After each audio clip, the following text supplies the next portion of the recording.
বর্তমান সময়ে ইসকন কর্তৃক মুসলমান মেয়েদেরকে যেইভাবে তারা প্রেমের ফাঁদে ফেলে তাদের জীবনকে, তাদের চরিত্রকে হরণ করতেছে, এটা প্রত্যেকটি মুসলমান পিতা মাতার ভাবা প্রয়োজন। কারণ আমার সন্তান মুসলমান, কাউকে পছন্দ করলে সে মুসলমান হতে হবে, কিন্তু মুসলমান বাদ দিয়ে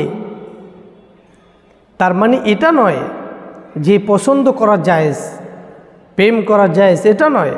আমি এটা বোঝাতে চেয়েছি যে একজন মুসলমান মুসলমানকে পছন্দ করতে পারে, কিন্তু একজন হিন্দু উগ্রবাদী সন্ত্রাসী এমন একটা প্রতিষ্ঠানের, এমন একটা দলের কাউকে, কোনো ছেলেকে ভালোবাসবে, তার সাথে ওঠা বসা করবে, এটা মুসলমান হিসাবে কিভাবে মেনে নেই?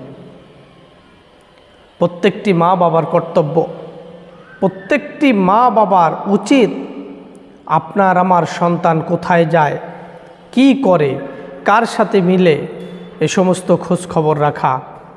ইসকনের যারা সদস্য আছে প্রত্যেকের হাতে দেখবেন একটা লাল সুতা এবং একটা তাবিজের মতো থাকে। এর পরেও কেন আমাদের মা বোনরা বুঝতে চাচ্ছে না? আমাদের বোনরা কেন তাদের যে পাতানো ফাঁদ, এই ফাঁদে পা ফেলে? তারা তো চায় প্রত্যেকটি মুসলমানদেরকে চরিত্রহীন করার জন্য।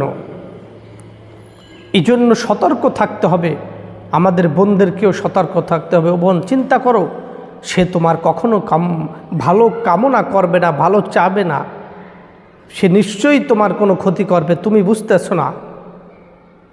তোমার যদি এতই প্রয়োজন হয়, তুমি তোমার মা বাবাকে বলো, একজন মুসলমান সন্তানকে দেখো, মুসলমান একটা ছেলেকে দেখো, তারপর বাবা মাকে বলে প্রয়োজনে তার সাথে বিবাহ বসো।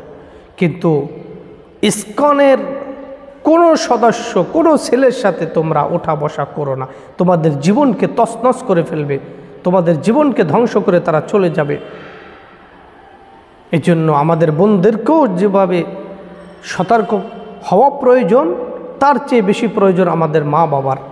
আমরা যারা মা বাবা আছি আমাদের, কারণ একটা দুর্ঘটনা সারা জীবনের জন্যই কান্না হতে পারে। এই জন্য আমাদের উচিত আমাদের সন্তানদেরকে খেয়াল রাখা, কোথায় যায়, কার সাথে ওঠে, কার সাথে মিশে, এগুলো খেয়াল রাখা। আল্লাহ তাআলা প্রত্যেক বাবা মার কর্তব্য পালন করার তৌফিক দান করুন।